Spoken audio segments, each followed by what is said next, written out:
Hello, everyone. Let's call the meeting to order. Please allow me to welcome you to the Children's Services Council Leon County Governing Council meeting today, Thursday, September 18th at 4:06 p.m. We'll call the meeting to order and welcome everyone to this meeting. Opportunities for public comment are noted on the agenda and will be offered prior to any council vote. Please complete a comment card and provide it to Ms. Holly McPhail there at the end. Council members, remember to turn your placards right side up and be acknowledged to speak. We'll now have a roll call by Ms. McPhail. Councilmember Richards. Here. Councilmember O'Brien. Councilmember Mitchell. Councilmember Johnson. Here. Judge Hobbs. Here. Superintendent Hannah. Here. Commissioner Cummings. Here. Councilmember Watts. Chair Jones. Here. You have a quorum. All right, thank you. So now first order of business will be to take everyone to look at your packets and accept a motion to accept approve the agenda. Motion to approve the agenda. I second. It's been properly moved and seconded that we would accept today's agenda with no changes. All those in favor signify by saying aye. Opposed, unanimous. Now, general public comment. Do we have any speakers? Yes, Mr. Chair, we do. We have several. All right. First to the dais is Ms. LaShawn Gordon. If you'll approach the dais, state your name and address for the record. You have. And as you come here, remind you have 3 minutes. And first and next, allow us to take a moment to acknowledge and congratulate you on your appointment as the director of the United Partners for Human Services. Thank you. Among those not-for-profit directors who founded United Partners for Human Services, back when it was called the United Way Executive Directors. And then we started a brand new movement, and I was there, and I'm glad to see you as our leader. Congratulations. I appreciate that. Thank you. Well, hello, everybody. I'm LaShawn Gordon. Address is 3236 Gallant Fox Trail. And as Chair Jones said, I'm the Executive Director of United Partners for Human Services. And we have several members here today, but I wanted to just come forward and say thank you all so much. We've partnered with you all since inception, and we provide a lot of capacity and technical assistance to your agencies that are funded, as well as just maintaining a great collaborative relationship with the team here at the CSC. And we're very proud of that. Everything that we do in this community should be centered around relationships. And we love having the relationship with the CSC and the synergy that we have. And we want to thank you all for the investments that you've made in our agencies, not just UPHS agencies, but all the agencies that you funded. It is super important. I had an opportunity to peek at the data last week, and it's very impressive, the number of families that have been served. And we can't do that without your commitment. And so thank you. Kudos for the work that you all do. And we look forward to continuing the partnership and expanding it. Thank you. Next up, we have Ms. Debbie Tucker. If you'll approach the dais and say your name and your address for the record. Good afternoon, everybody. I got that right. I did say good morning to someone about 10 minutes ago, so I do know it's happening. My name is Debbie Tucker. My address is 3206 Old Bainbridge Road. And I am the programs director with Legal Services of North Florida. And I've been with Legal Services for just a little over a month. And I am back in Tallahassee after a 20-year stint in Georgia. And it was a great opportunity to come to thank you for supporting the families in this community. And it's wonderful to see the work that has happened in Tallahassee since I left, and to be able to be a part of continuing to watch that. I was involved with families a lot in Georgia, and I felt very proud of our work, but in seeing what we do right here in Leon County, I'm even prouder to see what we do. And on behalf of the families that you have helped, in part, get really critically needed legal services that they otherwise would not be able to have access to, thank you. So I wanted to be able to follow up with LaShawn and make sure that you are recognized for supporting that we do. Thank you. Next up, we have Mr. Darius Baker. Sorry, it says Baker. It looked like an N for a second. I was like, it's not Baker. It's definitely not that. I did my hand right. And you'll please state your name and your address. Yes, my name is Darius Baker. I'm the Executive Director of the TNL Performing Arts Center. I just want to be amongst the few to come back and say thank you. The third year of being funded at CSC, we have serviced over 125 children here successfully. One thing that I can say, every year since the beginning, I'm still a baby in the nonprofit world, I like to say that. But every year it's gotten more intensive as far as the reporting, as far as the roll call absences, which could present a challenge to some, even us being a baby in the nonprofit world. But I can appreciate it because I know the reason behind it, and that's to ensure that the money, the taxpayer dollars, are being spent in the right direction and how it's supposed to be. And I can truly say that we have done that. And to service these kids, we couldn't have done it without CSC. And we continue to get to this day messages from parents, how the children are continuing to do well, even in school after the summer program ended, by way and a result of what we've done this summer. So like I said at the beginning, I want to be amongst the few to come back and say thank you on behalf of TNL Performing Arts Center. Thank you, sir.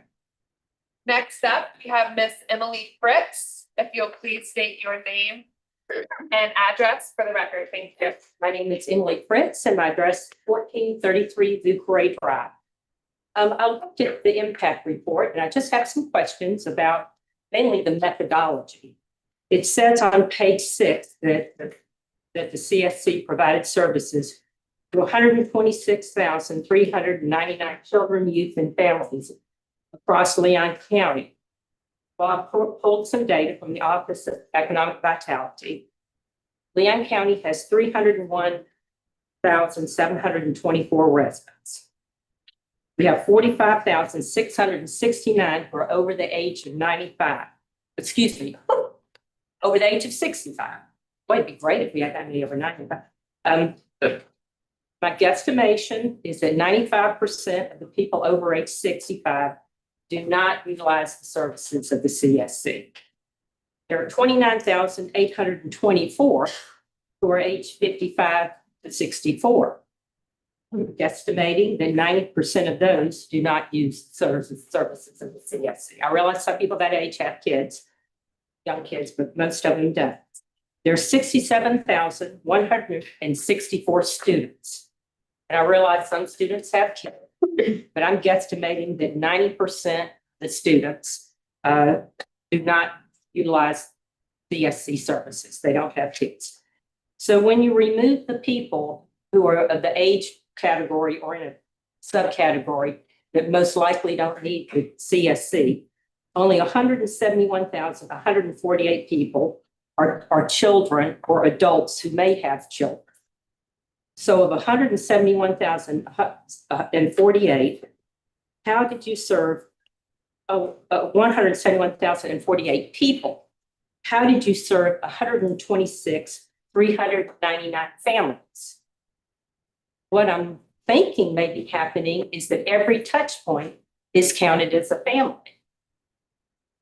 If a family has 4 children and each child utilizes 4 services, is one family counted 16 times?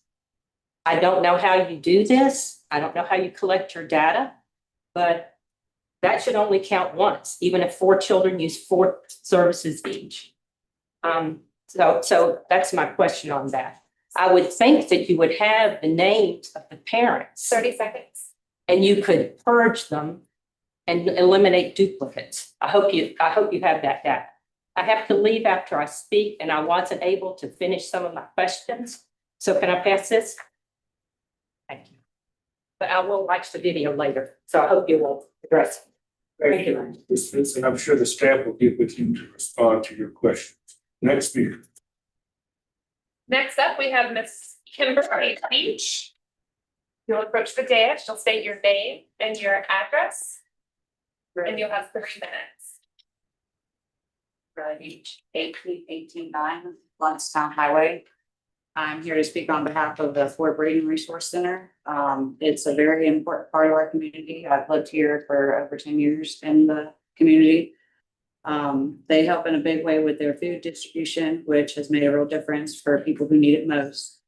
They play a huge role in sponsoring our football program, giving our kids the opportunity to learn and grow and be a part of something positive. They're at every community event that I've been to, and I'm almost at every one of them, and so are they. So they show up lending support and bringing people together. I also want to take a moment to recognize the staff. They're amazing also. They go above and beyond to make sure our community feels cared for and supported, and they truly make a difference. If you ever need anything, they're just a phone call away. I mean, really. Everybody in the community is really so grateful for the Resource Center and all the ways they continue to strengthen our community. That's all. Thank you so much. Thank you. Next up, we have Miss Chris Forchick.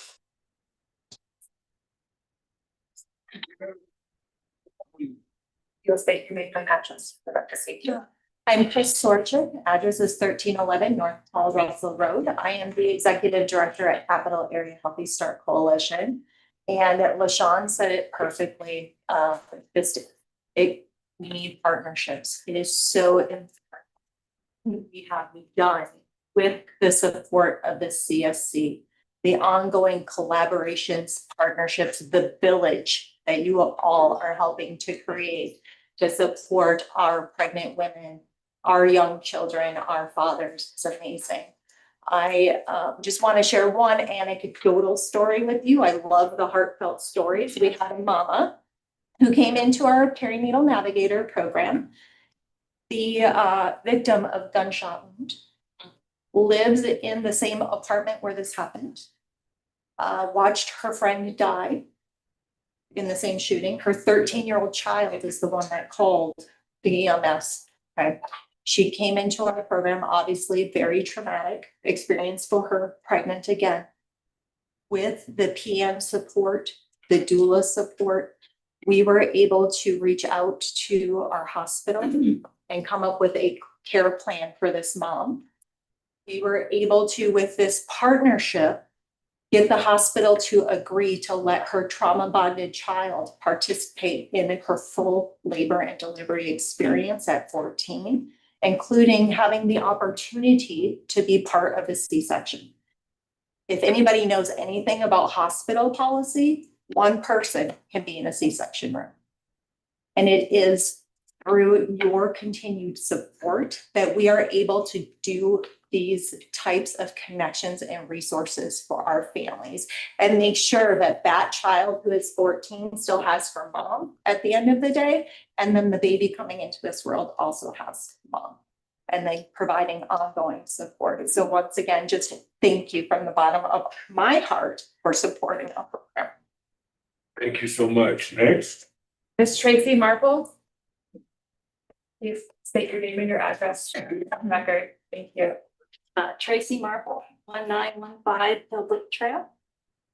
I'm the executive director for First Tee Tallahassee, and I'm here to express my appreciation and gratitude. You all took a chance on us. We started our chapter here in 2022. We are completely self-funded, and as you know, we're a youth development organization, and you took a chance on us with a mentorship program that we created for Sable Plum Elementary, which went on for 3 years and it's still going on. So we're still able to fund that program.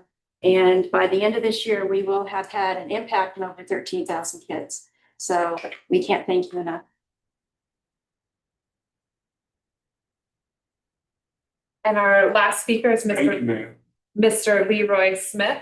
You'll all approach the dais, state your name and address for the record. Thank you, sir. I'm Leroy Smith. My address is 1575 Paul Russell Road. First and foremost, I would like to say thank you to CSC Leon for the partnership support and funding to allow Diamonds in the Rough provide our programs and services for the youth over the summer. We was able, with these funds, we were able to serve 100 youth over the summer to providing services and programs and exposure to college tours, financial literacy, team activities that they would not have been able to do. So we want to say thank you for that. Also, in addition, we inspire the kids. We inspire the kids to dream big. We inspire them to stay out of trouble. we inspire them to work towards their goal. Well, whatever their goals were, whether it's healthy goals, whether it's educational goals, whether it's sport goals, we inspire them. In addition to that, we provided life skills for the kids. We taught them how to cook healthy meals. We taught them a lot of things, gave them financial literacy. So in addition to that, we talked to the parents. We talked to the parents daily to see what they were going through and to see the impact of our partnership with CSC Leon, the impact that we had with those parents. So with that being said, from Diamonds in the Rough, my staff, the parents and participants, we want to say thank you for providing your support, the partnership, and the funding to our program. In addition, we're looking forward to continuing an ongoing partnership to make an ongoing impact to the kids in Leon County. Thank you. Thank you. That concludes general public comment. Thank you so very much, to Ms. Gordon, and to all of our member organizations. Thank you for coming and sharing with us your stories. To all of our public speakers, we appreciate your comments. And thank you for coming to our meeting. Next up, we have the consent agenda. Is there a motion for acceptance? Chair, I will move the consent agenda. Mr. Chair, so. It's been properly moved and seconded that we will accept the consent agenda. All those in favor signify by saying aye. Aye. Opposed by saying sign. All right. Yes, fellow members, Ms. Chris talked about this earlier at your seats.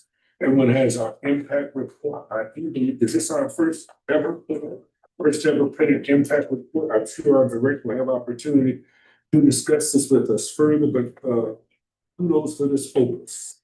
All right, we'll now have General Mr. Rowe. No updates. All updates? That was quick.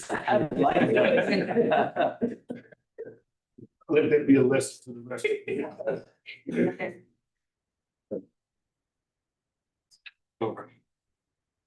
All right, so for the executive committee, as part of our agenda, we had strategic planning update committee. You will recall that we talked about that. We wanted to talk about long-term forecasting as we now go prepare for our next cycle. And so that committee had been convened by Vice Chair Watts, who is not here. Madam, if our director would like to provide any brief comments about it, we'll continue with our. Yes, so I worked with Vice Chair Watts, who has agreed to chair that ad hoc work group. You will see on page 9, starting on page 9, how we are setting up that work group. You can feel free to review that, and if you have any questions, the next step is for us to set our meetings, and we will doing that. Because it is a work group and there will not be any decisions made, no voting, none of that. It is a work group. We'll be able to hold these meetings via Zoom. They will be broadcast and publicly available as well.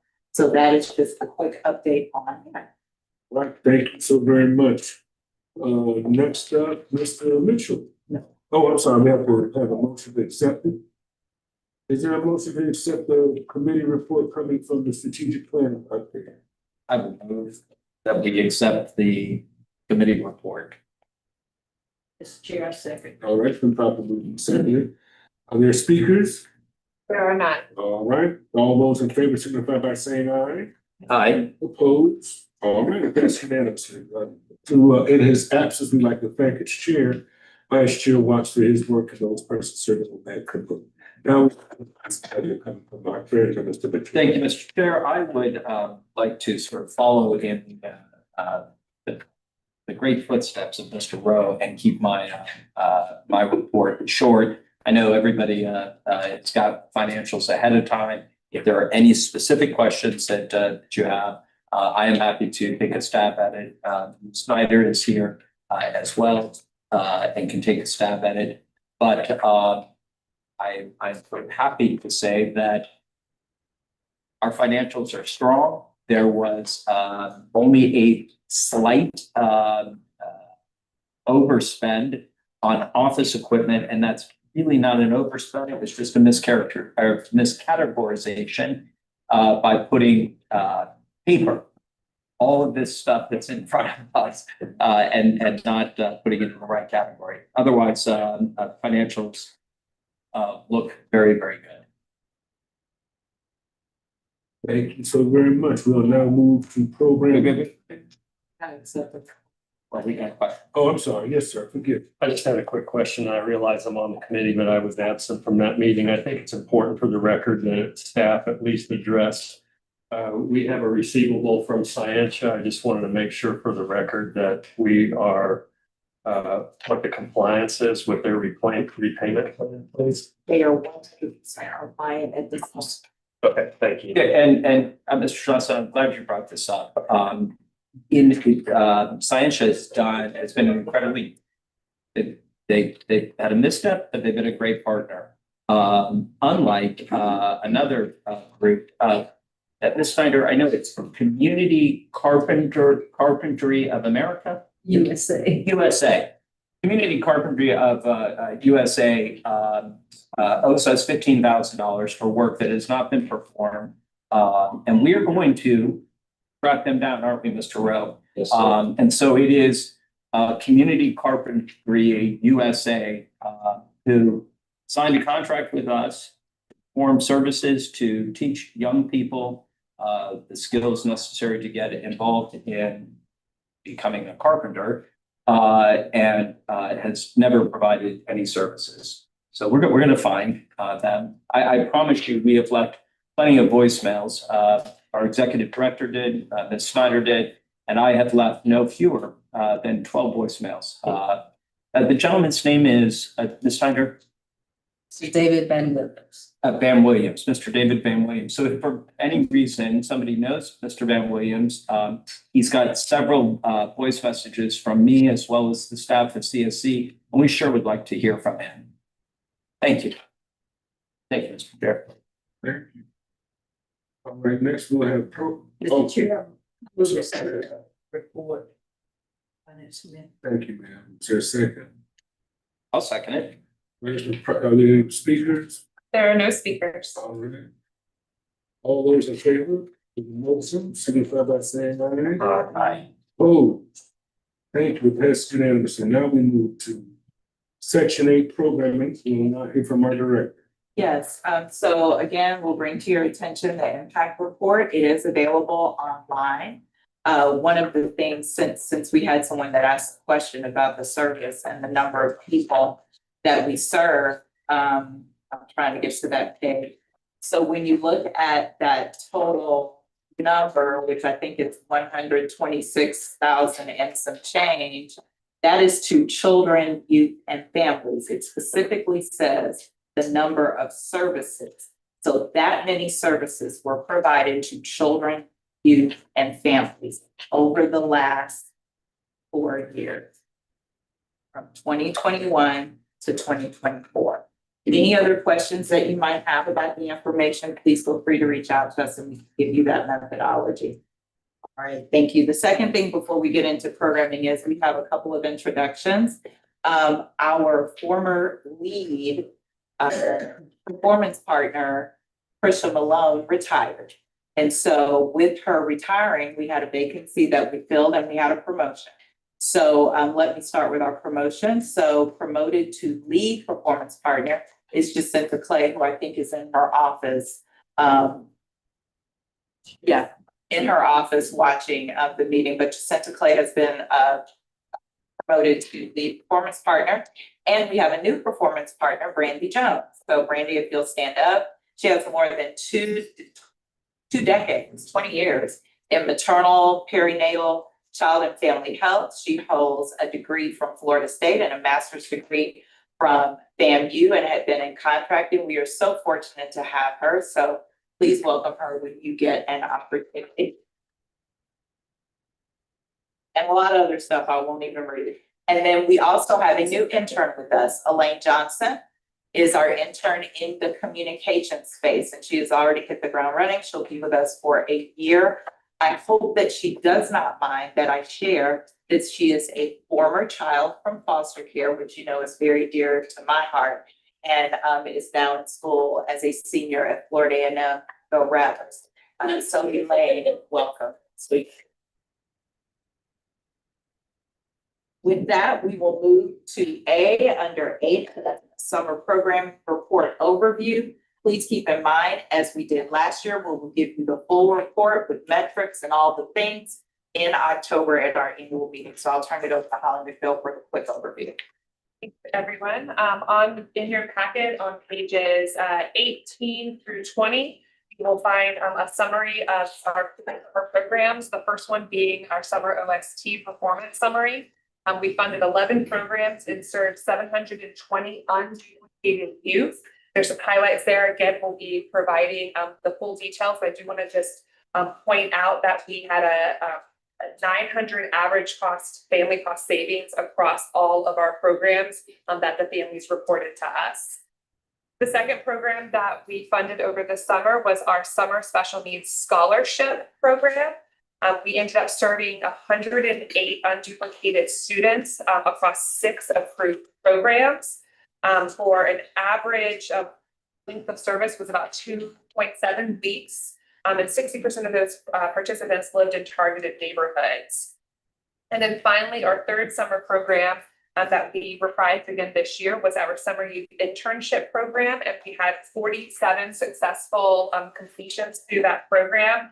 In addition, we engaged 33 local businesses, and 8 of those students earned a Florida Ready to Work soft skills certificate through our partnership with Florida Ready to Work. Things I like to just kind of report, yes, 100% of the students said that they got out of it what they were hoping, which was a paycheck and an average paycheck of just over $2,000 for each of those students. But more importantly, 93.8% of our businesses reported that the interns met or exceeded expectations. And most of them have already asked, when are we doing it again? And we have put them into contact with the Worlds of Work, which will be happening over at Lively on October 23rd and 24th. Did I get that right? Thursday and Friday. So we are already actively recruiting for next year. Again, we'll provide the full report from our 11 programs at the October 9th meeting. Thank you. So I'll move on to B if you allow here. So B is our youth development out of school time RFP presentation. It is the entire RFP draft is contained in your packet. We ask that you review that because you will be asked to approve that next meeting in October. If you have questions, concerns, edits, thoughts, please get those to us before the October meeting, not at the October meeting, before the October meeting. Keep in mind that the Executive Committee and Finance and Budget Committee will meet on, those 2 committees will meet on October 1st. At the Executive Committee, provide the entire packet for them to review. So ideally, in the next 10 days, we'd like to hear from you with any changes you might have. Yes. Awesome. So we are on item C, the Family Resource Center report and continuation funding request. I am going to ask that the representatives of the center come forth. Tiffany Martin, who is the Executive Director of the Tallahassee area, and Kim Siney, who is the Senior Director of Resource Centers in the We'll find that information starting on page 42. And you should also have a copy of the PowerPoint at your seat. That's all. Let's go forward. So good evening, everyone. Good evening. I am always truly grateful when we have an opportunity to come and present before you all. It really speaks to your trust in Children's Home Society, but it also speaks to the hard work of all of our team members who are here. If you can raise your hand. I want to acknowledge them. They have done a phenomenal job since we've been working with this contract. So I want to say thank you to the Children's Service Council, but also kudos and thank you to all of our team members. I truly do appreciate all of your hearts and everything that you guys have done. As you can see before you, here are some key outcomes and we kind of go through. Not gonna be up here long because Kim is gonna share the meat of the work that we've been doing, so I want to give time to do that. So when we first started, our goal was to make sure that we got feedback from 300 members of the community in our target areas. So I'm pleased to say that we exceeded that and we are at 347, which really speaks to the ability of our team members to get out in the community and really get some solid feedback. What we've also learned is 85% of the individuals that have been served show gains in at least one domain of the protective factor survey. So it's demonstrating that not only are we engaging families, but they are stating themselves that there have been an improvement based on what they've received from coming to us. Cross Creek, these numbers, I'm pleased to say we have met our goals. Is that right? So these are older numbers. So it says here our goal for member enrollment was 125 for this center right here. We have to date exceeded that, but the numbers you see here reflects 115 of those 125. And also Fort Braden, our goal was 60 members enrolled. And according to the number you see, it's 30, but we have exceeded that already. We've exceeded that already, so I'm really happy about that. But what's most impressive is that we've been able not only to have families engage us, but we have seen that families are coming back. And that really speaks to there's an evidence of trust, which is one of the things that we talk consistently about. Even during that negotiations period, we really thought that it was so necessary to demonstrate trust in our community and really build that trust. So to see these numbers that are demonstrating the families are coming back to us, again, highlights that that trust is indeed there. See your quicker. Good afternoon, everyone. Thank you to council members and CSC staff for giving us the floor today. I promise to keep my part short, under 8 minutes. It's about the length of a Bluey episode, if you know that little guy. Or if you're a parent like me, just about enough time for my kiddo to ask me why about 73 times. But we're here to talk about something just as relentless and just as hopeful as all of those little whys, and that's the Family Resource Centers of Leon County. Today, I want to do 3 things. Remind you of the progress that you've made possible, show the real impact happening right now, and ask for your continued investment because the work is not finished and the momentum is too important to lose. So let's start with the big picture. In less than 18 months, we have launched 2 fully operational family resource centers, Cross Creek and Fort Braden, and built strong community readiness in the Griffin Heights, Frenchtown, and Macontown and Country area.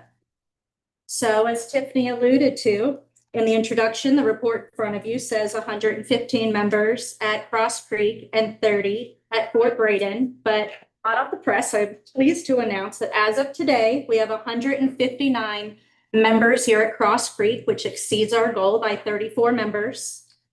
And 53 of the 60 enrolled at Fort Braden, despite barriers of transportation and the broadband internet. We are on track to meet the 60 members there in Fort Braden.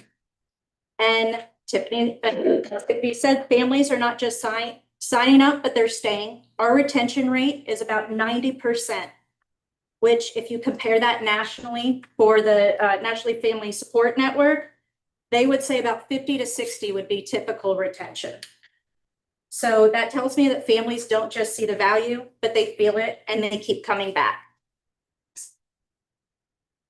Each community is putting forward. Cross Creek, you kind of have a little key or legend to the readiness stages, from 1 being no awareness up through 9 being community ownership.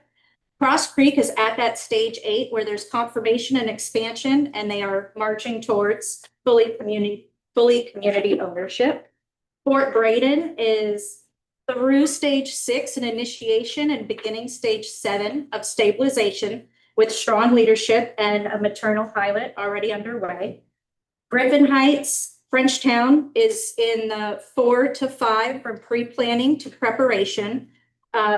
We completed over 100 surveys shaping services around food access, youth and safety, and housing. We've attended neighborhood events, school-based events, and held several listening sessions there. For Macon Town and Country, their survey size has doubled, building momentum, and we've seen some interest in that French George kind of corridor as we started attending some youth sport games with Parks and Rec. We had parents ask about different activities. So we have done a few things at the library over there. We've also met with local preschools in the Macon area and St. Louis Church food distribution. You're faster than me. Oh, you're just doing what I'm doing. I don't need to say it. Sorry. Okay. So let's talk about some numbers, and I've got plenty, but the real magic is what's behind the numbers. Take Cross Creek. These families have participated in 33 parent workshops, 36 peer support sessions, 38 youth development activities, and 15 life skill programs. So that's not just programming, that's parents finding community, kids finding encouragement, and neighbors finding hope. Our last coffee and conversations, it just kind of hit me because in the moment we had a parent who was talking to a new parent who had just come in about a job tip that they just learned. Their kids were playing, and then another parent comes in and they just greeted each other because they've seen each other before. And I was like, this feels like family, not just a service center. And we're starting to see those connections really emerge, both here at Cross Creek and at Fort Braden. So, and the protective factor surveys, families are telling us 72% say that they are better able to solve problems. 68 say that they are more connected to support, and 84% say that they would recommend the FRC to a friend. At Cross Creek, we're fully functional and open 5 days per week and 1 Saturday a month with our expanded facility, including the Cross Creek Marketplace and clothing closet. At Fort Braden, we opened in April of 2025, and we have had weekly touch points with members. 8 of our PCAC or Parent and Community Advisory Council meetings, launched a maternal pilot, and needs in that area are centered around expanded transportation and stable programming. Griffin Heights, again, over 100 surveys completed, and those top needs, about 70% say food, 58 with youth and safety, and 55 housing and utility support. At Macon Town and Country, the participation has doubled, and the high demand there is childcare, SNAP, and rental assistance. And we are piloting parent workshops, food boxes, and navigation through the outreach with our FRC fan.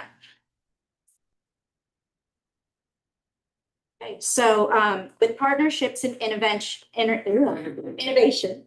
the first thing I would like to do is highlight a very special partnership that we've recently created at Fort Braden, and I would like Ms. Kimmy Wiley, the director of the Fort Braden Center, to share that information with you. Yeah. Hi, everyone. So first, I want to say thank you for all of this opportunity. I have been so blessed being part of Fort Braden and having this opportunity, thank you, Mr. Mitchell, to share this Meals to Members. It is through the Share Your Heart organization. And what's really cool about this organization and being able to provide chicken, frozen chicken. He bought me a deep freeze as well. You know, the church across the street that just opened in Fort Braden, Lifeway Church, it's also partnered with them. And so this church has done so much with the Resource Center and wanting to be part of every single thing that we do there. And so that's been a huge highlight for families to come in and then say, oh, we get a bag of chicken and you get these resources. And so it's really been a wonderful organization to partner with and be able to share with our community. So these are some of the pictures, but you know, it's been a wonderful experience just in the last 5 months. And so I look forward to moving forward and doing more programming and all the things that this community that I love so much has. Thank you. Excuse me, Ms. Yeah. Two quick questions. Of course. Where are you on the internet? What? CenturyLink came in yesterday and we now have, yes, that has been, besides barriers of, the Wi-Fi, we have pushed through and, driving up and down Highway 20. I feel like I don't stop working. My staff feels like they don't stop working and we love it. We stop at a gas station and we see someone that's like, hey, come on over. The playground is right by the community center and the resource center. So it's just a wonderful area and location. And I can't wait for it to have stable internet. On point to that, we had an event there the other day and I needed to print something. Y'all, I was standing in the community, like I'm in the grass, like where do I get Wi-Fi from? And Ashley, I think who was there, came out and she was like, here's a hotspot. Give the place internet. We have had hotspots. Trying to walk over close enough to the library to get Wi-Fi so I can print something in the FRC. It was disastrous. So I apologize. We pivoted a lot, but it's been I wonderful. appreciate the patience. Yeah, so the technology is a need that kind of goes a little bit beyond any one person's control. But the thing that is within our control are the needs that the FRC have. You guys were very good and quick to set up an Amazon wish list. I know that there has been some change in those wishes. This is your opportunity to tell anybody who's listening online or anyone sitting at this table or in the audience what those needs are. Well, we are worried about space right now, right? So, I mean, I love donations. Families have volunteered to do all kinds of things and donate all kinds of things. So really, having a certain amount of space, that's important to me right now. Those needs I'm trying to go slow with that. But this food distribution has been wonderful. And then a lot of baby stuff is great to have when it comes to families applying. We've had families apply for SNAP or food stamps and all of that and not be able to have that. And so having those needs right on, at the center is great. And on that Amazon wish list, is there it's a hit and miss sometimes for me on that. What do you type in if somebody wanted to go to Amazon wish list to provide for the FRC at corporate? We have to get a QR code, correct? Or can they type it in? Yeah, because I typed it in. Oh, okay, yeah. To just. Type it in the search engine, The registry, and then you can see your list up there. under registry, gets in registry. Thanks. Thank you.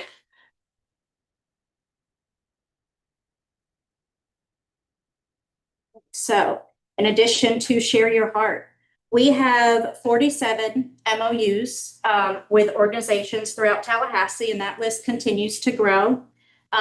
From service providers who come in and do training, facilitate workshops, to our contracted providers where we are paying for services for the clients to receive, and our warm referrals where we have direct connections that we can wrap around and ensure that all of those referrals that we give, that there's actually a warm handoff, we know where they're going, and that we can actually follow up and make sure that the family had received those. Some of those examples are Diana Health, Capital Area Healthy Start, Whole Child Leon. And talking about innovation, one of the ways we stay nimble is through technology that strengthens accountability. So first, that meant getting internet. And then beyond internet, while SAMUS remains a strong grant management system, we are adding Charity Tracker as a complementary case management tool. Charity Tracker will let us capture day-to-day journeys of families, what workshops they attend, what services they're connected to, and how their protective factors improve over time. It reduces duplication, helps staff coordinate real time, and most importantly, ensures that no family is overlooked. Together with SAMUS and Charity Tracker, this will give us both a high-level oversight that we need and the ground-level details families deserve. We anticipate implementing Cherokee Tracker October 1st, and that will be countywide. So it will include both resource centers, and then we will also be able to track the outreach surrounding counties. And then there's mobile outreach. So we know that not every family can make it to the center at Fort Braden or here. Transportation is definitely a barrier. In Griffin Heights and Frenchtown, trust is earned only when we show up where families already gathered together, schools, churches, housing complex, and libraries. A mobile FRC van allows us to bring diapers, food boxes, tutoring, health screenings, or even just a safe place to talk directly into those spaces. Think of it as like an FRC on wheels, kind of like an ice cream truck, more like a Hope truck, just less sprinkles. But it's not just about convenience, it's about the credibility. When families see the FRC van pull up week after week to the same familiar place, it builds visibility, consistency, and trust is the currency of community change. Someone asked me recently, what exactly is an FRC? I said, well, it's kind of like a Swiss Army knife for families. Need parenting support? We got you. Need food, diapers, tutoring, job coaching, or just a cup of coffee and a listening ear? We got that too. But unlike a Swiss Army knife, we don't fold up when you're done. We stay, we grow, and we belong to the community. With your continued support, the Family Resource Centers will not just serve families, we will continue to anchor neighborhoods, prevent crises, and change the trajectories for children in Leon County. Thank you for your partnership, your vision, and your investment in making sure that every child and every family has the support they need to thrive. I'm going to hand the presentation back over to Ms. Tiffany Martin, and she's going to discuss future casting and our budget requests. So for the future, Kim, she talked a lot about, prior slide talked about the readiness for Griffin Heights and the other communities and the ongoing need that we're seeing for the Lake Jackson area. So what we're looking for is we're looking towards utilizing the vans more, making sure that they're more visible in the community, ensuring that we have at least 2 days in each community where we are visible, where we are accessible, so that members of that community see us and come find us and let us know what they need, and so that their needs can get back in the community. So I don't know what your history is with transportation. If you can't get to where you need to go and you have needs, that is a huge burden on families. So we are looking to alleviate that burden from families by going to where they are to make sure that we meet their needs. So we talked about Wi-Fi. We see how important that is when you need to print. But just imagine a family that needs to apply for services, needs to look for a job, and may not have Wi-Fi or internet access. And so we're going to make sure that our vans have Wi-Fi, a hotspot in the van, so that if someone needs to access internet, they can do that in real time with us. But also we have a iPad where we can do an intake in that community. So it doesn't require a family to come to us get their information to start those services. We can do that right where they are. And then finally, hygiene kits. Sometimes women have needs monthly, kids, diapers, wipes, deodorant, toothpaste. Our economy is changing and things are very expensive.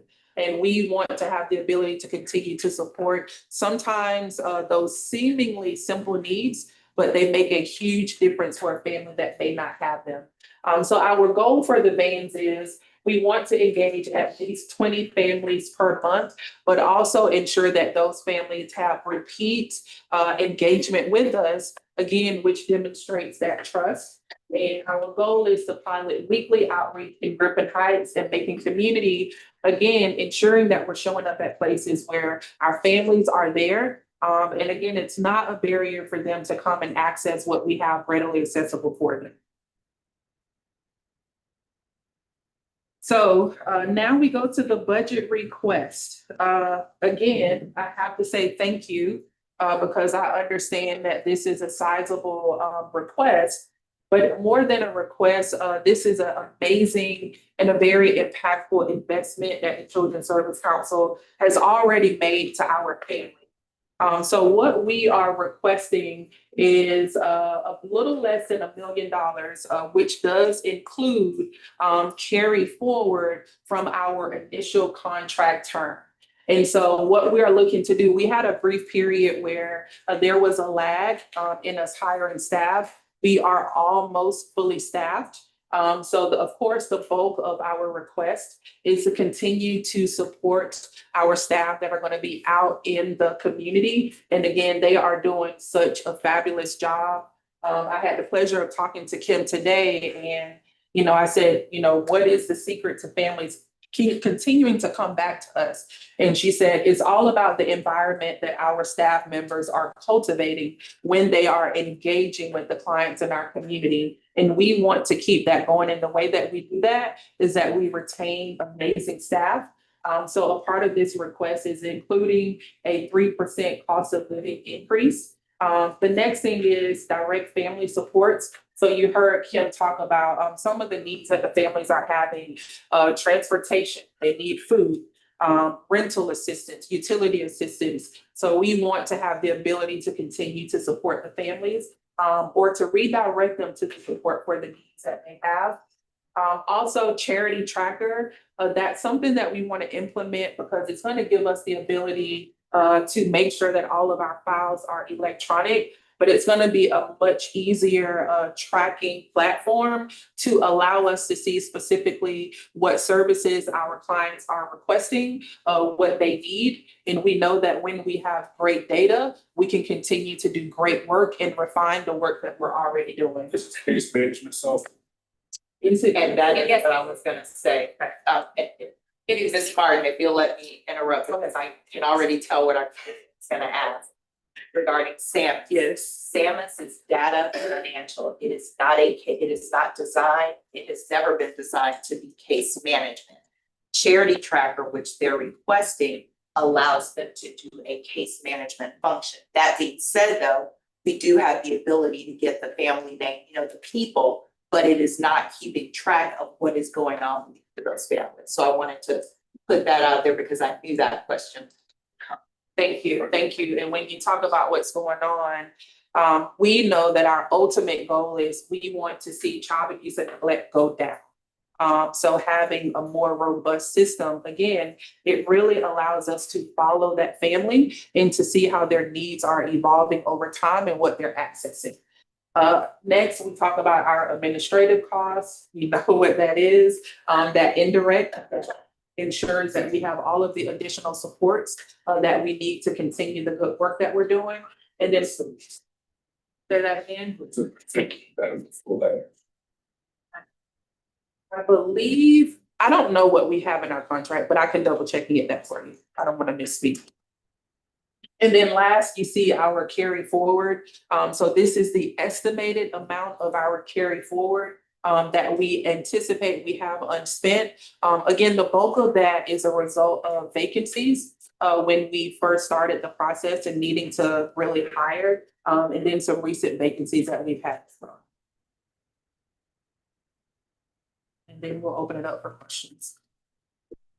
No? All right, council members. Superintendent Hannah. If you could go back to the last slide, to the budget slide, please. And I have a question. What is a member? What is a member? Yeah. A member is somebody who has come in, completed a full intake, so they have, we have all of their background information. They have met with one of our staff and completed the intake questions, and then it started to receive a service. And it said there's 153 members here and now 53 members that will bring. Is that information shared with staff, with the SECA staff, the names and contact information and all that? Every month, yes. Okay. You mentioned that here it says the ask is 1.46 million. So that's prior to the carryover. So, and then you said it's less than 1 million, it's actually more than 1 million. So it's a little over $1 million, 1,022,251. That's what the ask is this time. Yes. And I'm looking at, we got this budgeted up to 4 million over what period of time? Till 2026, so end of fiscal year 2026. And it says here we gave them $406,247 for fiscal year 23-24, and the exact same amount for 24-25. Is that accurate? Or- This is up to date as of the end of May, just let me. Disbursement spent was the same for 23, those 2 years, 406,247. For a carry forward of 3.2 million. Now they're asking for another million of that 3.2. So the way so we did 4 million is what you all approved for the entire project when we first did this, and that would be through 2026. Their first disbursement, yes, was 406. Then the second one, so the first disbursement was in 23-24. The second one was in 24-25, so that's this year. So of the 4 million, there is what is it, 2.7? That is left. If I may, we presented the most current one at the finance and budget meeting last week, We and still have it's that in here? updated through August. Is that still in here? Yeah, Yes. this one is current, yeah, this one is current that you're looking, are you looking at?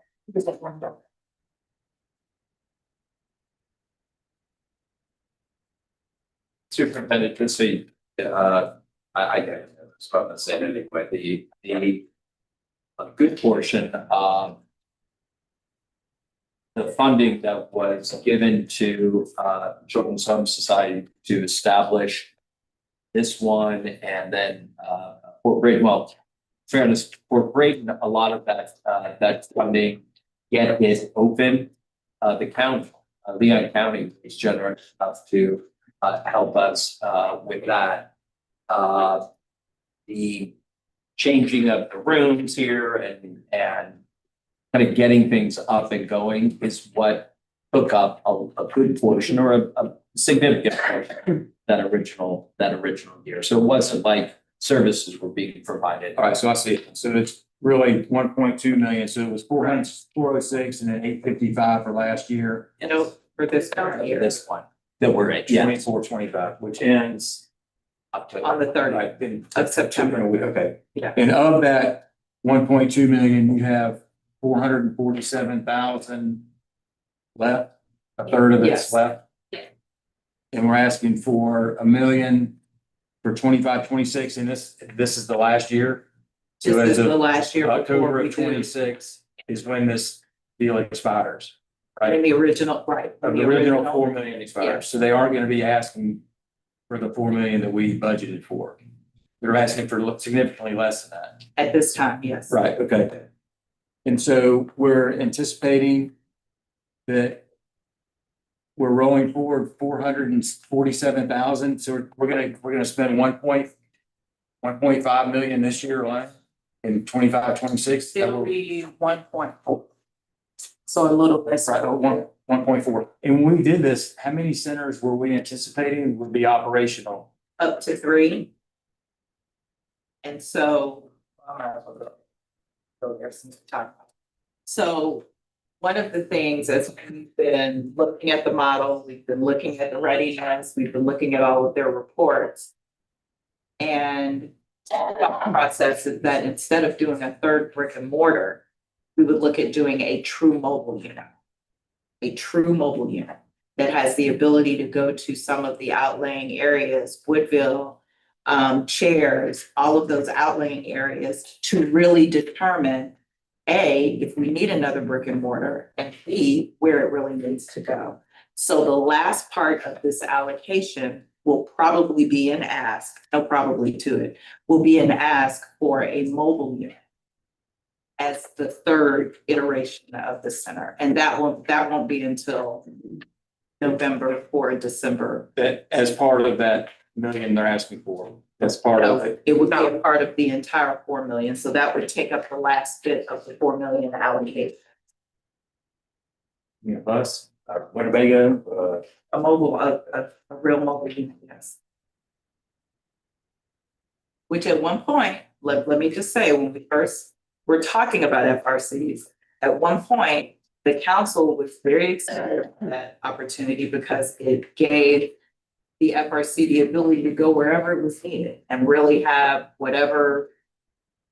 But this 1.4 million doesn't include that. And No. so this 1.4 million is simply the salaries, benefits, and services and all the other things that you're currently doing at Cross Creek and at Fort Braden and what you're doing in the other two locations. The outreach with the things that we have. So the utilization of the vans now, in those outlying communities, Griffin Heights, Frenchtown, Macon, potentially, Lake Jackson, potentially Cheers and Woodville, it gives us again the opportunity to collect that information. So when we do come back, to make another request for a mobile unit, we already have data because we've already been doing the work and we know where those needs are. So we're more prepared to make an informed request.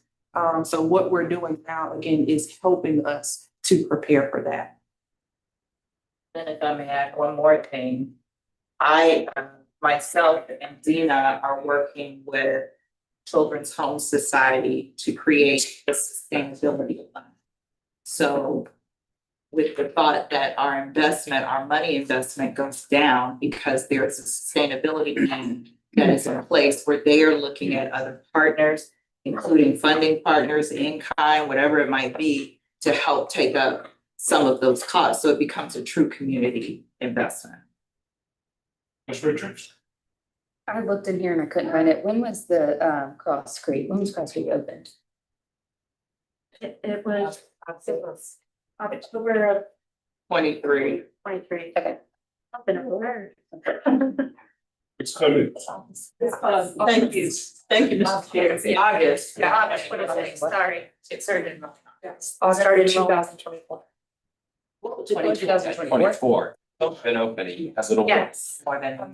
Just celebrated. No, Fort No. Braden was in April. Here. Here. Okay. Absolutely. Commissioner Cook? Oh, thank you, Mr. Chair.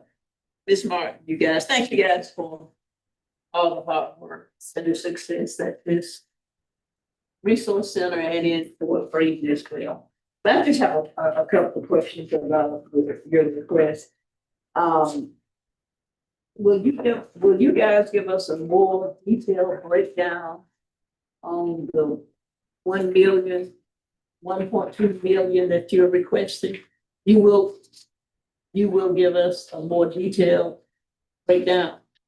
Yes. I'm looking here where you talk about the charity trust. I'm not sure what portion of that 411,000 is attributed to the charity tracker data.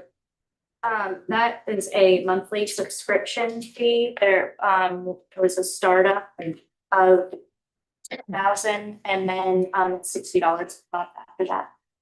Oh, okay, but again, like I said, and then you got a list of diapers and hygiene projects and what have you. It's all lumped in that for. Yeah, there was a So that was my question. Will we get an itemized?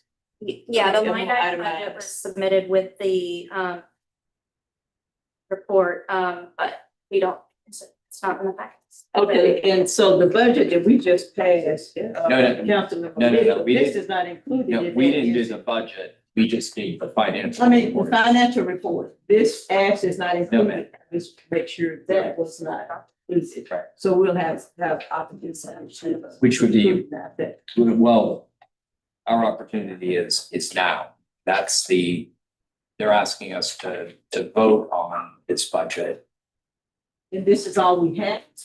It's paid Well, right here. we- You didn't get anything more specific? I got what was given to us in our backup. Mhm.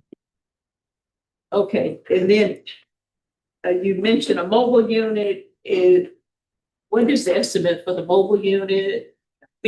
So the mobile unit that, seek a reference, that is not included in this. In the Correct. Okay. Yes, ma'am, it's not included. When we talk about mobile, and being out in the community, that is with the existing vans that we already have, We will plan to continue to be out in the community. However, we will have a more structured and a more aggressive plan with being at specific places to meet those needs. The total for the two vans that we're currently leasing, as well as gas, vehicle insurance and licenses is 44,608.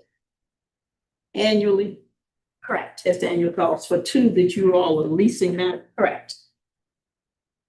That's not the.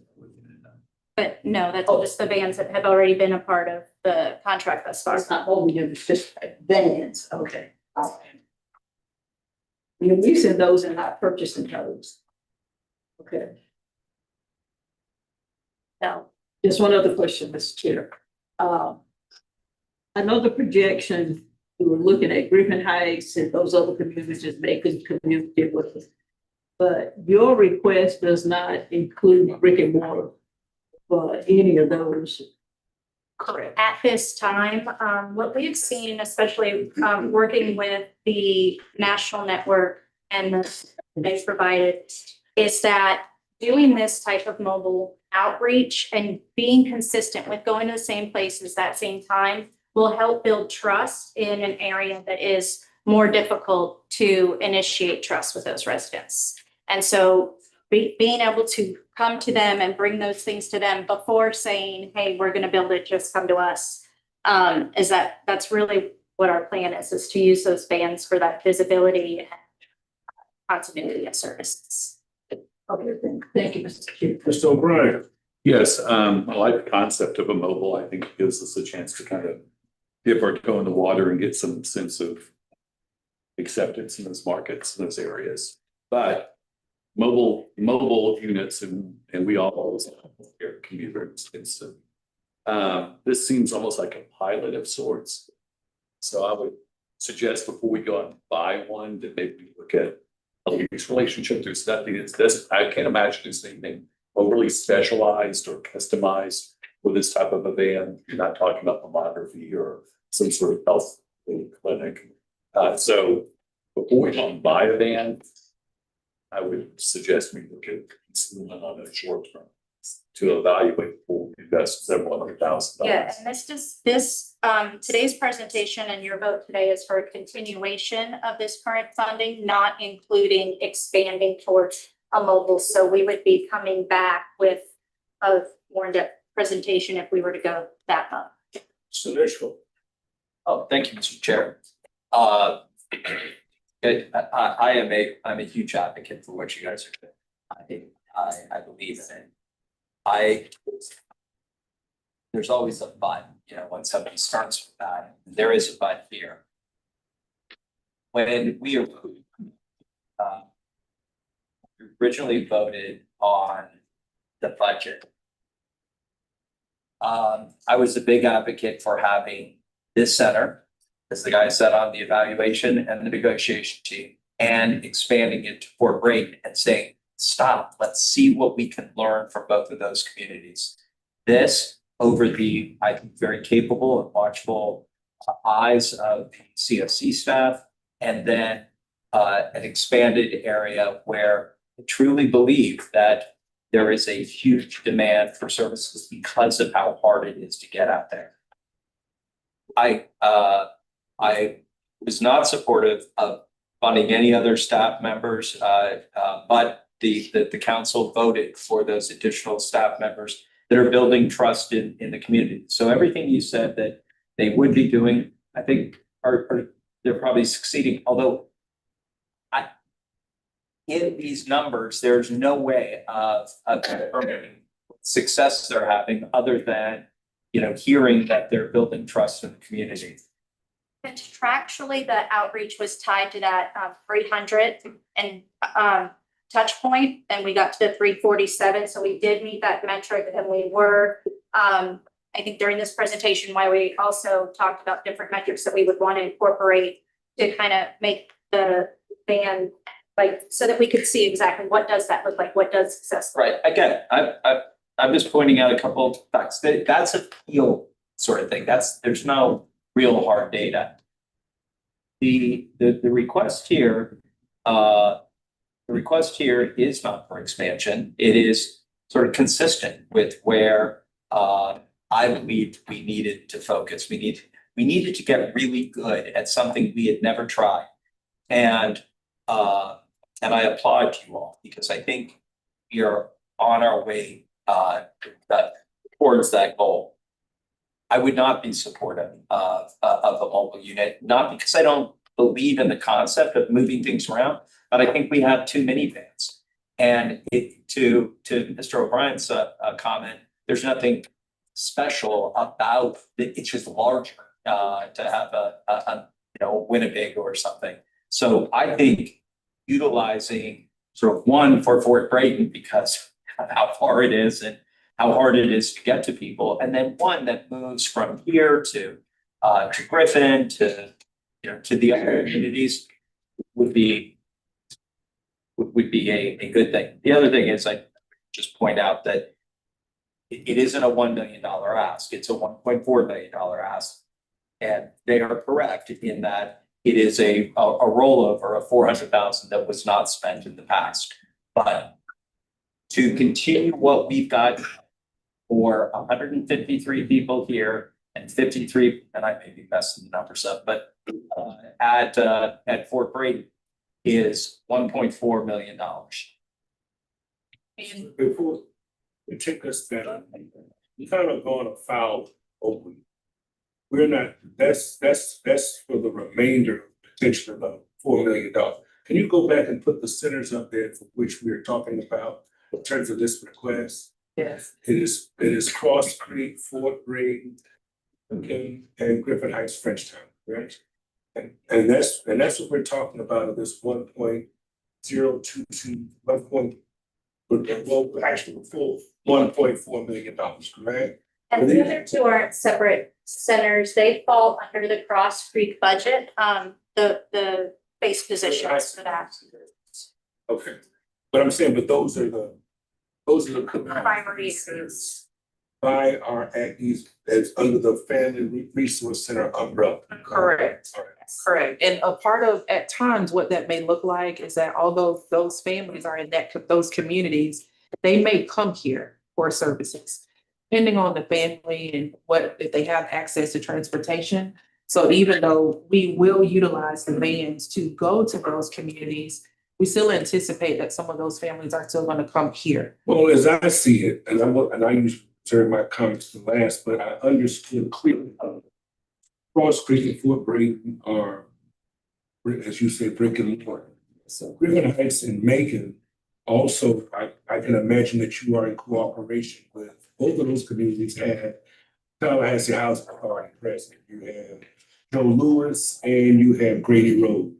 I can imagine both of those places will be the place where when you take your vans and you talk about being conspicuous, the families know, like, for example, when Second Harvest comes, they know when Second Harvest is coming to Joe Louis because there's a standing day that they come. So families prepare themselves to be able to receive the food.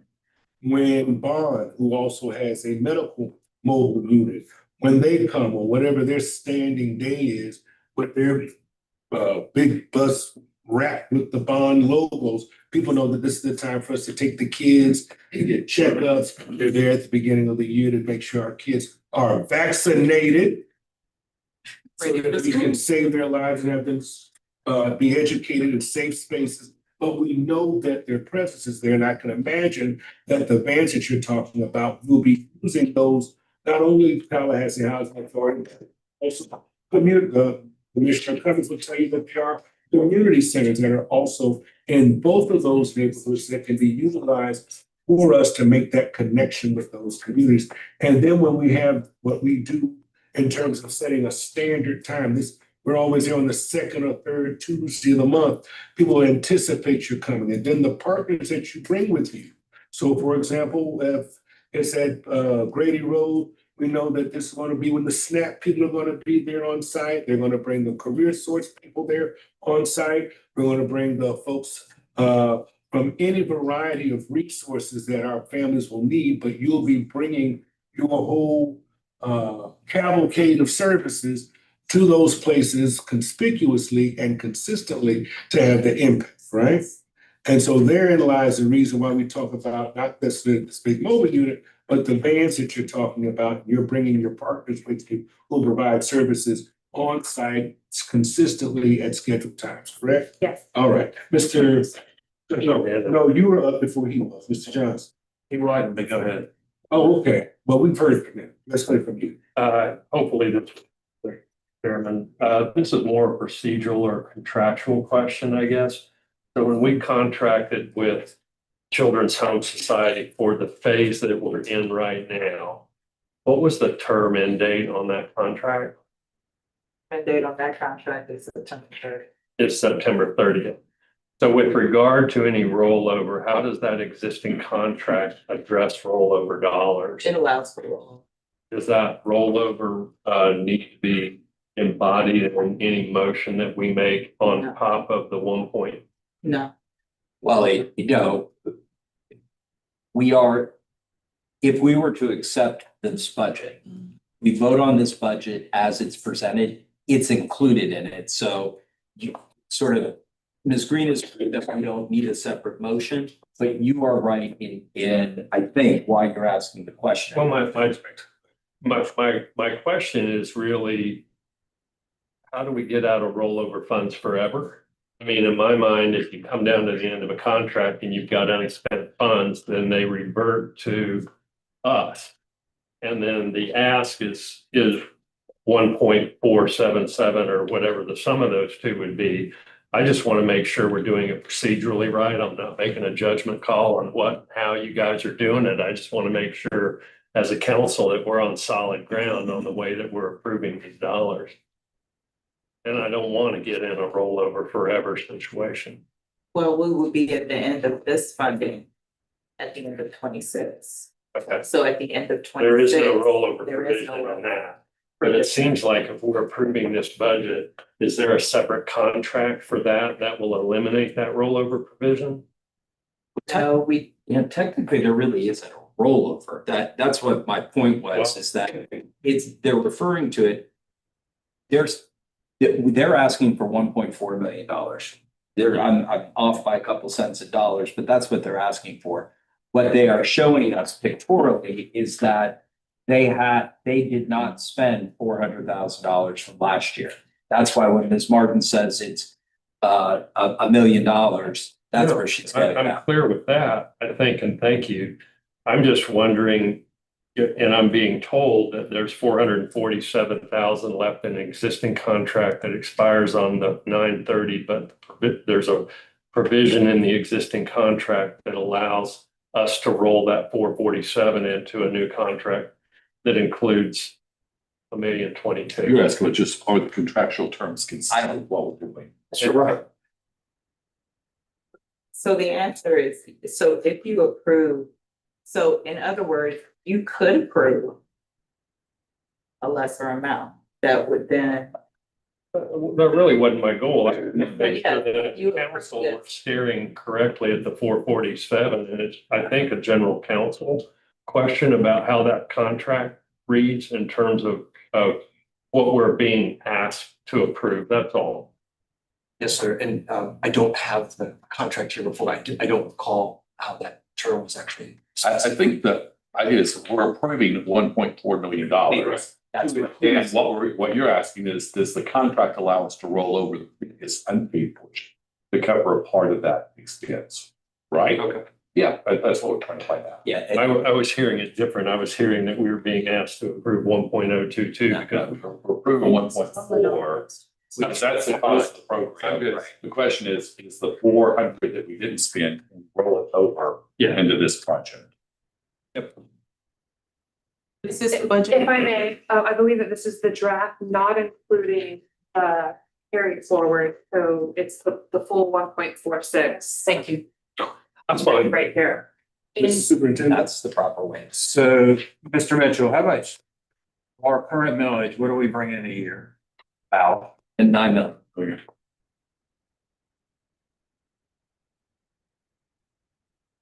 this is an ask of basically 16% of our annual revenue. It's a big deal. Yes. I would be more comfortable if there was a more detailed breakdown of the 1.4 for what? Being What I just That's what this is. passed.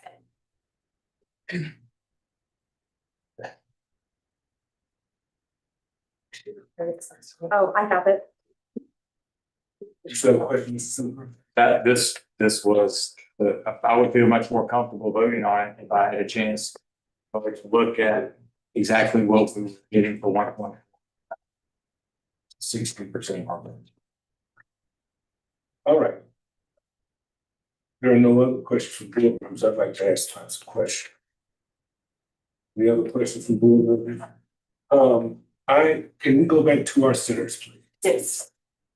Thank you.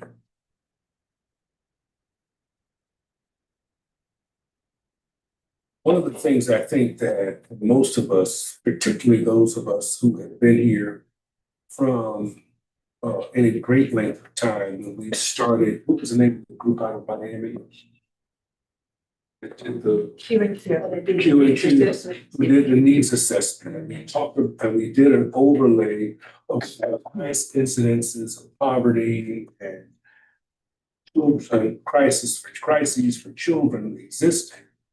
I'm just real delighted to see that here now through the Family Resource Center, you have clearly been paying attention to the research and have identified communities of great concern and great need, particularly for Brady, Griffin Heights, and Macon, all of which are communities from which I am very much aware.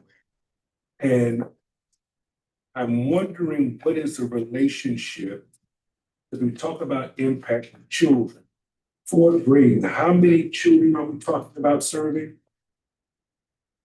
How many kiddos do you think out of the families? Because we have 53 families, but how many had siblings? More than half of them have siblings, for sure. Absolutely. Nuts. Yeah, so so where I'm coming from is I'm interested in knowing what is the relationship.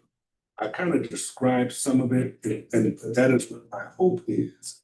What is the relationship at Fort Brayton and Fort Brayton School? I know I have an enrollment of about 660 kids out at Fort Brayton, K through 8. It is a Title I school. And specifically for them, because the school is the anchor institution in that community, I'm wondering what, please express to me or explain to me what is the relationship with us and with those children that are being served at that school.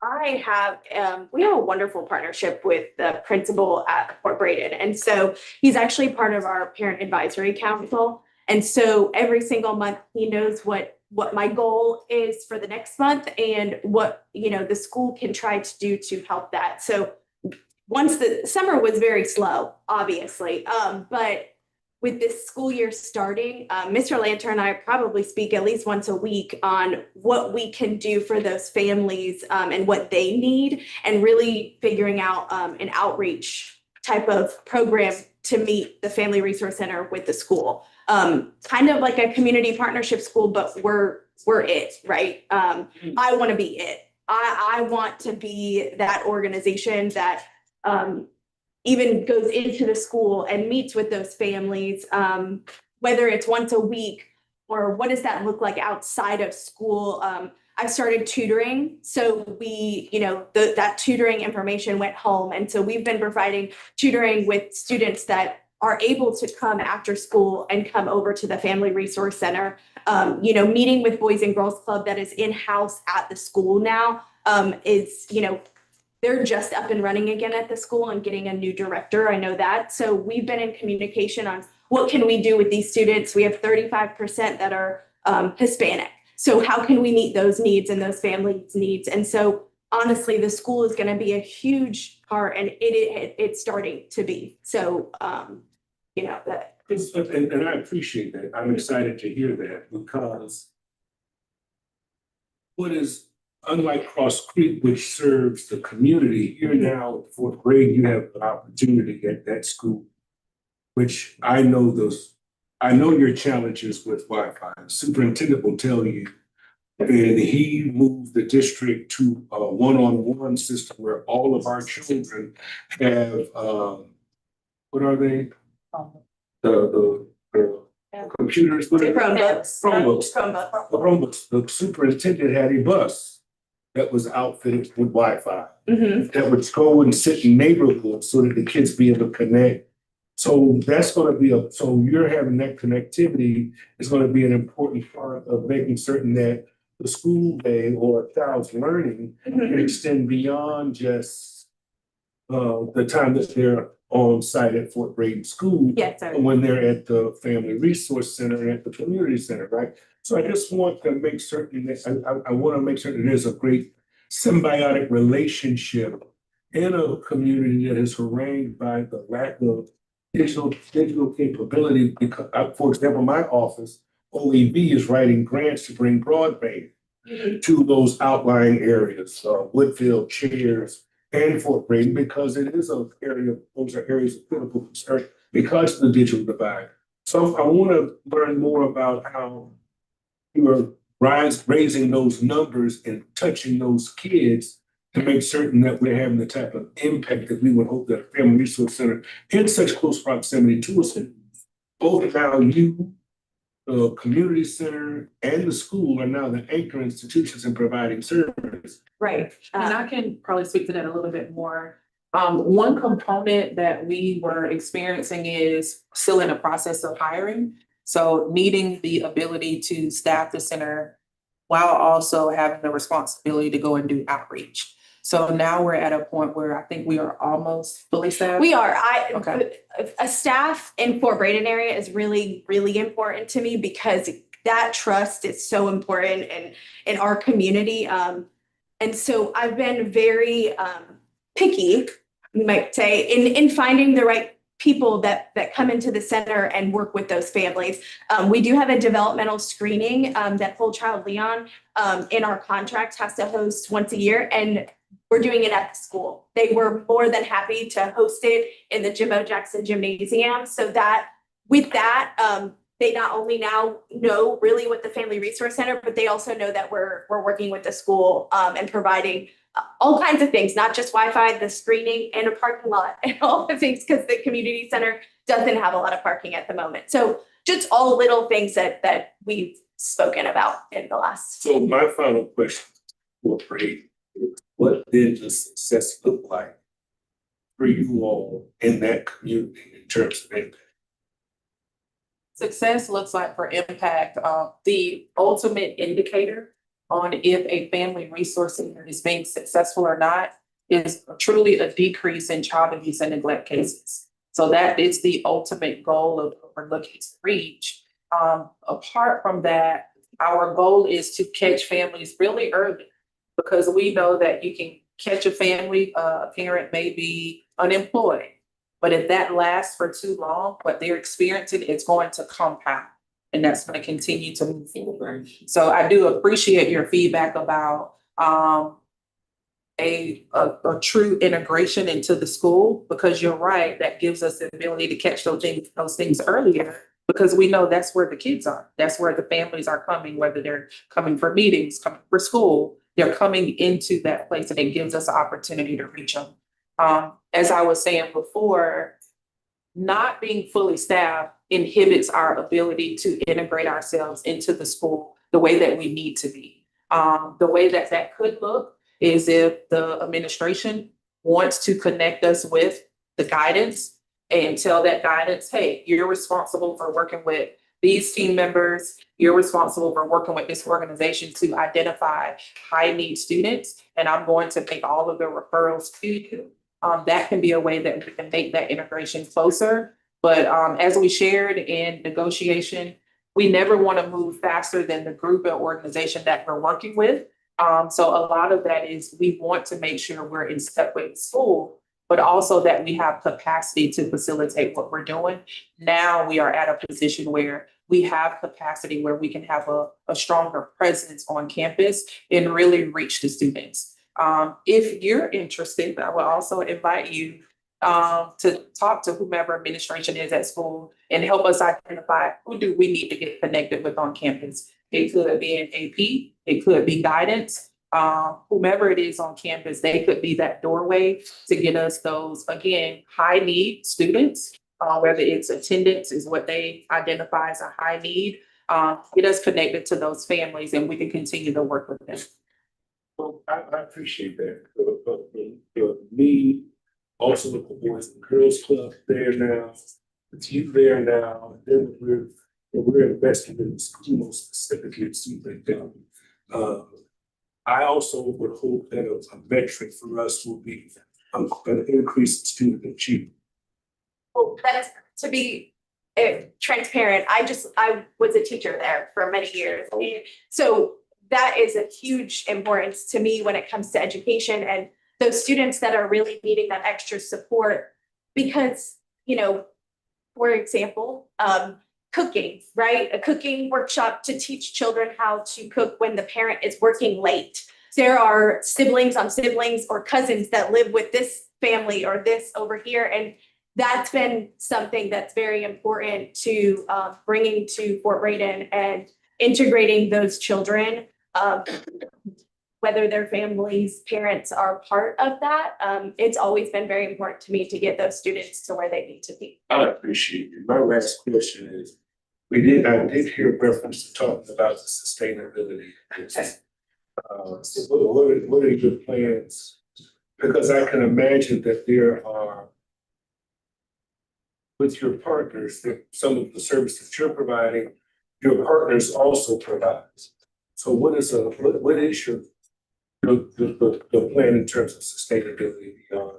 So we're not looking to duplicate anything. So whatever our partners are doing, our goal is to allow them to do that.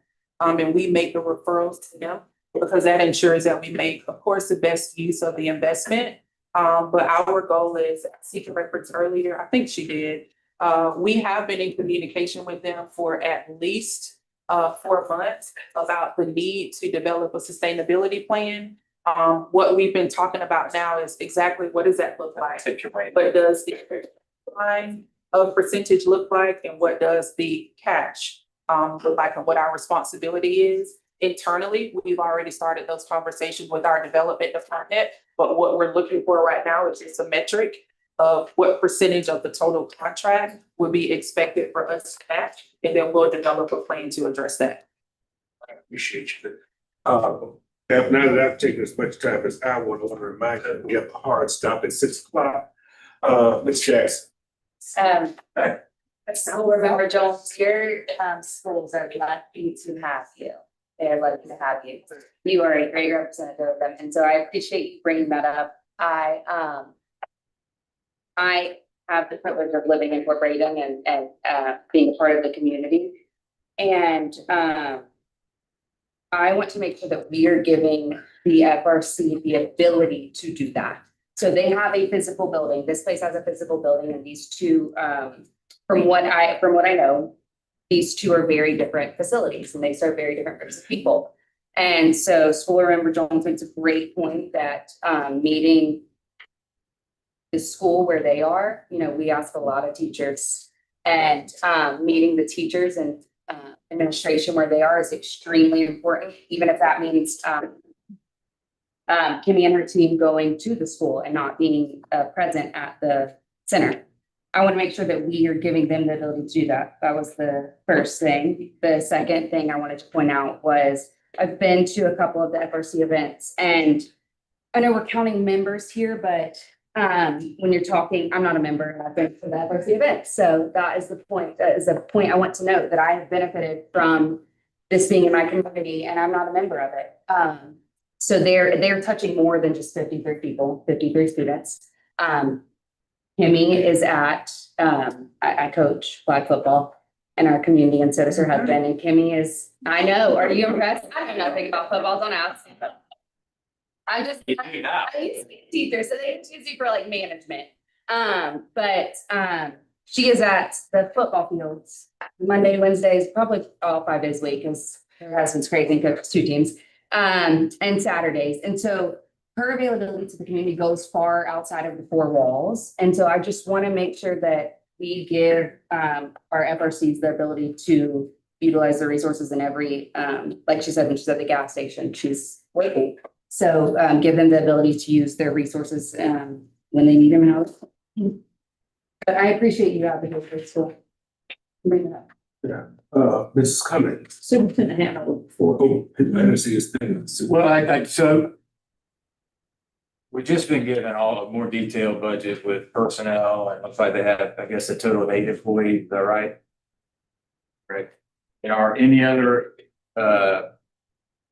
members of the Children's Home Society, your salary paid out of this budget or not? Not complete salary. For the admin, I think it's 17.7% reflected there, of only a portion of my salary is coming out. That's coming out of, not out of the 8 employees, that's out of the. Correct. Correct. Correct, also. Correct. Correct. Right. I wish it's just a lot of money. I wish I'd have seen this before tonight. The contract expires at the end of the month. Is there any way to think through this a little more, or it's now or never? I sort of, I mean, I'm not gonna answer for everybody, but I sort of think it's now or never for the 2 existing centers. I would only remind all of the members that we have dedicated an awful lot of money up to this point for the 2 centers, which is again why I think. So let me be more direct. Am I allowed to do this? I'm gonna do it anyway. You feel good about this? Yeah. Well, I intend to vote yes. The rollover money, whatever it's called, $200,000 cannot be a Band-Aid until we get a better feel for this. Well, I mean, the council is entitled to do whatever we would like in terms of, we have publicly noticed that this is going to be on the agenda, Judge, so we have the ability to use that 400,000 if that was the plan. I think we're gonna find ourselves right back in this exact same spot 2 months from now, where we're talking again. Yeah, I'm only speaking for myself as to how I intend to vote, but and I haven't asked my question, but yes, ma'am, we could, if you wanted to just use the 400,000 and say, roll with that, you could do it. But it's not, I really do wanna stop thinking of it as rollover dollars. It's money that is available to the council to appropriate for the Florida Resource Center for this coming fiscal year.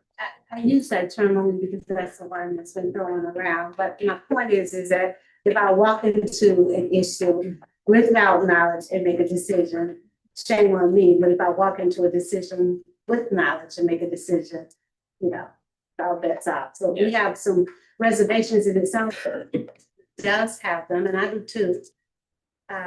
We seem more cautious to deal with the $400,000 that's there, and then delay the other part. But if I'm not mistaken, and y'all have to help because I got my degree in English. Did not the Children's Services Council make application and was awarded the $4 million at the very beginning? Correct. Yes. And so, Children's Home Society. right, the Children's Home, and so aren't we now voting to provide for them $1.4 million for which they have already been awarded, right? Is that not an accurate? That's, okay, so, yes, it is, but here, we did not award that 4.1 million. The Children's Services Council took 4.2, but 4.2 million, and basically set it aside for the purposes of Family Resource Center. We then put out an RFP of which the Children's Home Society was awarded that RFP. We released the money as we see fit. If we decided tonight that it would be very difficult, I would go back to the judge's point of, I need 400,000, but if we decided we wanted to end this tonight, we could end it tonight. There's no commitment by the Children's Services Council to spend all of that money that we set aside 2.5 years ago. Mr. Chair. Thank you, Mr. Chair. Just just clarification first. I remember when we allocated the 4 million for resource center. It's my understanding that out of that 4 million, we only have 500,000, 400,000 left. Is that correct? No, that's not correct. Okay, So we have appropriated money each year to the Children's Home Society. Okay. Of the money that was appropriated last year, that ends in a couple of days. Right. There was $400,000. Oh, from last year. Yes. Okay, that still doesn't. From the year consume- we're sitting in. That still doesn't consume the whole 4 million. No, ma'am. Okay, I'm glad for that clarification. Okay, let me say this. When we started this, and the statute requires that we have a needs assessment. The needs assessment was done, and I think we are addressing the needs assessment with these centers. And granted, I think you guys are doing a great job. I think it takes time to build up the clientele. So I think we were talking about how to increase the numbers. But one of the things that needs assessment indicated a great need in a 32304 zip codes.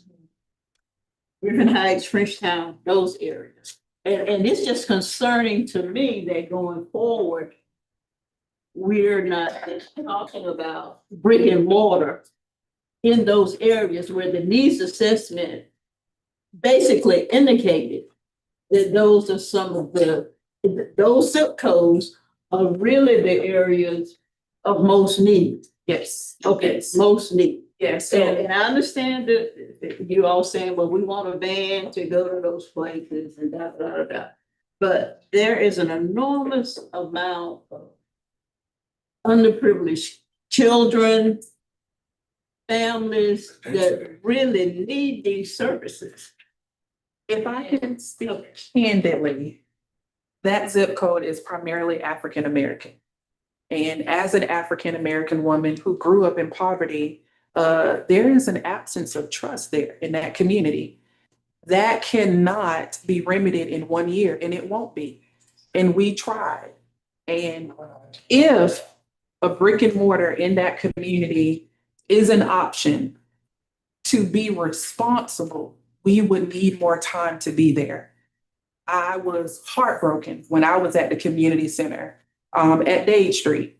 And I listened to those community members say, we are tired of people coming in our community, promises to us, getting our information, leaving and not coming back.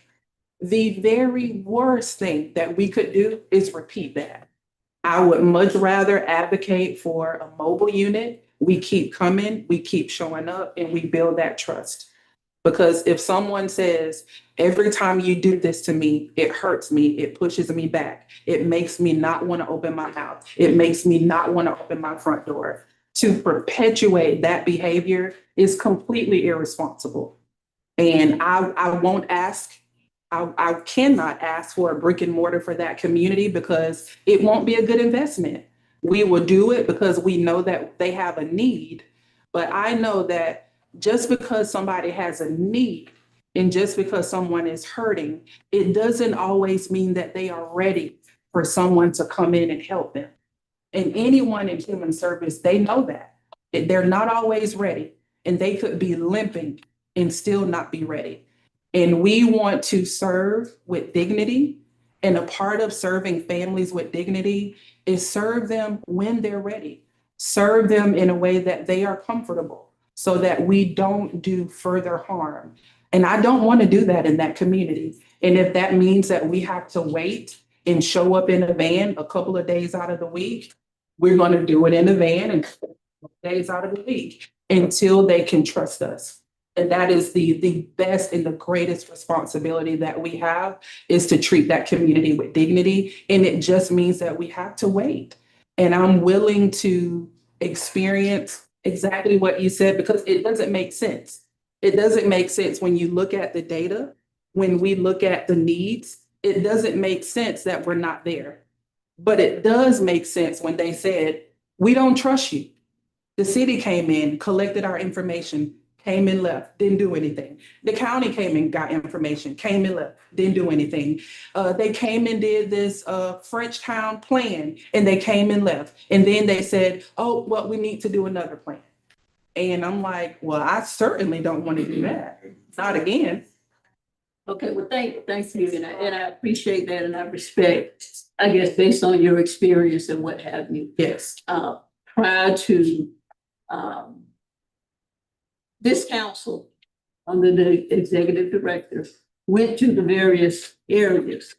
I went to a couple of the sessions with, parents and community members, talking about resource centers and what they desire and what have you.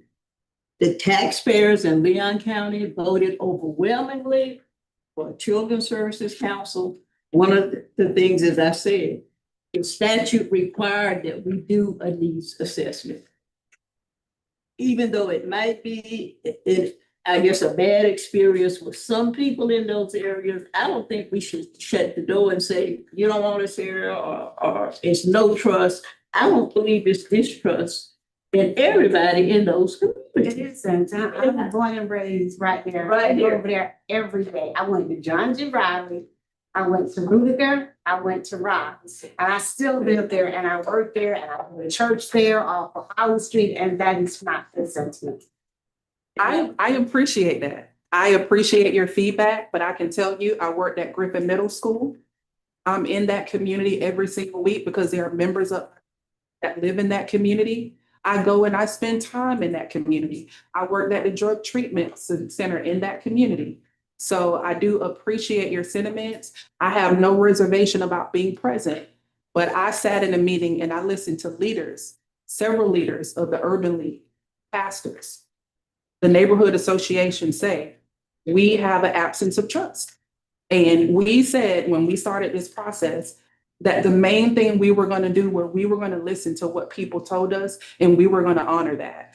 And as a leader at Children's Home Society, I intend to do that. I intend to listen and honor what the people in our community are saying. So I respect what you said, and I understand that is not your experience, but for many people, that is their experience, unfortunately. I appreciate it. Our time is running. I want to hear from you, Mr. O'Brien. Yes. One of the things I would want us to consider is the Springfield development is going to be coming forward. Right now, they're planning charrettes and all this to that. I would hope that we would have a collaborative relationship with the housing authority where we can have a consistent physical presence. It's not either or, it could be both and, right? Because of the expanse of the 32304 zip code is large. So beyond just that one center, we can also talk about also continuing the trans. I think it's either or both and.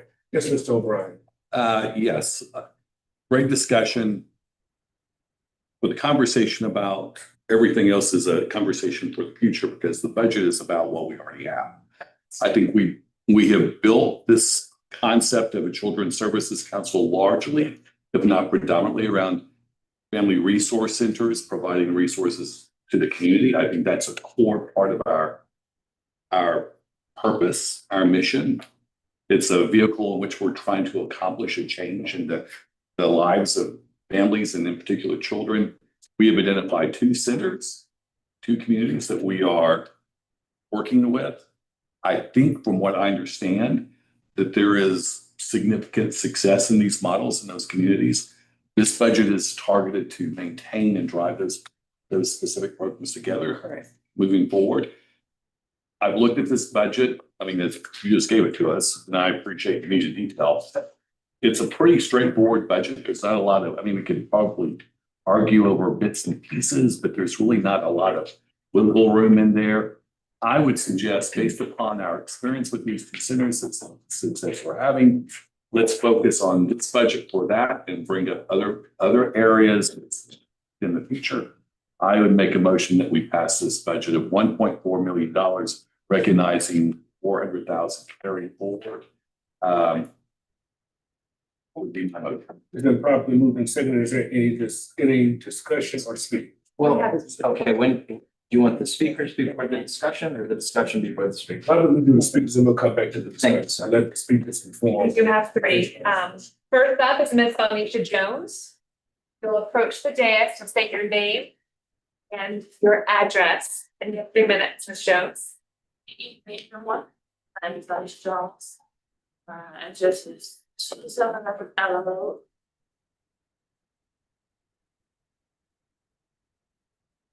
This.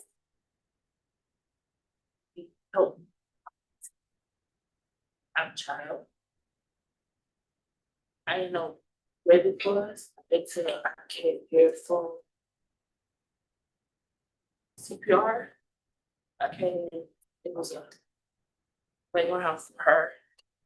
One, so to help me with jobs, transportation, and come here. And while she's playing, I can work and find jobs to housing. I feel safe here than going out there. Finding so. Questions? Next up, we have Ms. Melina Herbert. Ms. Melina? State your name and your address for the record, please. Thank you. My name is Melina Abear. My address is 2421 Country Club Drive. 31230, that is Columbia Gardens area, so I'm very close. So I have been at the Resource Center and had a lot of services, a lot of support from the staff. They have had a lot of challenges and they have steadfast. So with that, they have helped me, you know, make a baby come true, which is a journey tea that they're gonna let me host here, right? To support mothers like myself, like Ms. Val and others in the community as well. And I would have not been able to do that without support, without them seeing something in me that I don't see in my son. Not being able to give me this opportunity to actually stand before you and say, they are doing it. You know, my son is special needs.